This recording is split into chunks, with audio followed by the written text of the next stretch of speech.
ഷാനവാസ് അങ്ങനെ എവിക്റ്റ് ആയിരിക്കുകയാണ്. ഷാനവാസ് എവിക്റ്റ് ആയപ്പോൾ ഷാനവാസ് ലാലേട്ടൻ്റെ അടുത്ത് പറഞ്ഞത് എനിക്ക് പകരം അനുമോൾ എവിക്റ്റ് ആയിരിക്കും എന്നാണ് വിചാരിച്ചത്. അതായത് ഷാനവാസ് പറഞ്ഞത് ഞാനും അനീഷും ഒരുമിച്ച് ലാലേട്ടൻ്റെ കൈ പിടിച്ച് സ്റ്റേജിലേക്ക് വരും എന്നാണ് വിചാരിച്ചത്.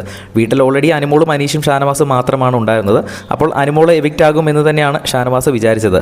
പക്ഷേ ടോപ്പ് 3 എത്താൻ സാധിച്ചു. അതുതന്നെ വളരെ പ്രൗഡായിട്ട് ഞാൻ നോക്കിക്കാണുന്നുവെന്നും ഷാനവാസ് ലാലേട്ടൻ്റെ അടുത്ത് പറയുന്നുണ്ട്. ഇവരുടെ വ്യത്യസ്തമായൊരു എവിക്ഷൻ ആയിരുന്നേ. ഗാർഡൻ ഏരിയയിൽ ഇവർ 3 പേരും ടോപ്പ് 3 ഇങ്ങനെ നിരന്ന് നിൽക്കുന്നു. അവരുടെ 3 പേരുടെ കയ്യിലും ഓരോ ക്യൂ കാർഡ് കൊടുത്തിട്ടുണ്ട്.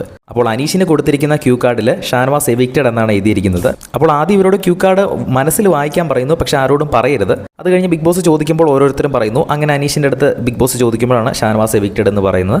അങ്ങനെ ഷാനവാസ് വളരെ ഹാപ്പി ആയിട്ട് തന്നെ 2 പേരോട് യാത്ര പറഞ്ഞതിന് ശേഷം സ്റ്റേജിലേക്ക് വരുന്നു. അങ്ങനെ സ്റ്റേജിൽ വന്നു കഴിയുമ്പോൾ ലാലേട്ടൻ ചോദിക്കുമ്പോഴാണ് ടോപ്പ് 3 എത്തുമെന്ന് പ്രതീക്ഷിച്ചിരുന്നോ എന്ന് ചോദിച്ചപ്പോഴാണ് ഞാൻ ടോപ്പ് 2 എത്തുമെന്ന് പ്രതീക്ഷിച്ചിരുന്നു.